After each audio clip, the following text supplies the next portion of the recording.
కడప మహానాడు వేదికగా తెలుగుదేశం పార్టీ జాతీయ అధ్యక్షుడిగా ముఖ్యమంత్రి చంద్రబాబు ఏకగ్రీవంగా ఎన్నికైన విషయం తెలిసింది. ఈ నేపథ్యంలో ఉప ముఖ్యమంత్రి పవన్ కళ్యాణ్ స్పందించారు.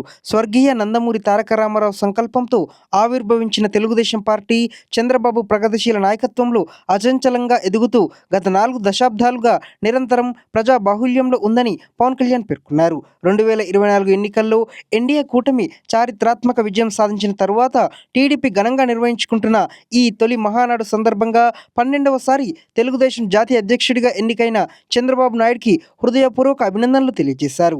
ఉమ్మడి ఆంధ్రప్రదేశ్ ముఖ్యమంత్రిగా హైదరాబాద్ను సైబరాబాద్గా మార్చి ఐటీ రంగంలో విప్లవాత్మక మార్పులు తెచ్చారు. మైక్రోసాఫ్ట్, ఐబీఎం, డెల్ వంటి గ్లోబల్ ఐటీ దిగ్గజాలను చంద్రబాబు ఆకర్షించారన్నారు.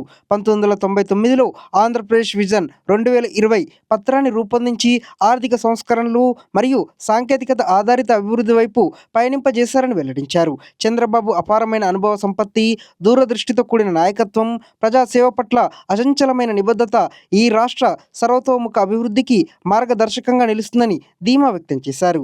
దేశాభివృద్ధికి సీఎం చంద్రబాబు మరింత కృషి చేయాలనే ఆకాంక్షతో ఈ నూతన బాధ్యతల్లో అన్ని విధాల విజయం కలగాలని కోరుకుంటున్నట్లు సోషల్ మీడియాలో పవన్ కళ్యాణ్ ఒక ప్రకటన చేశారు.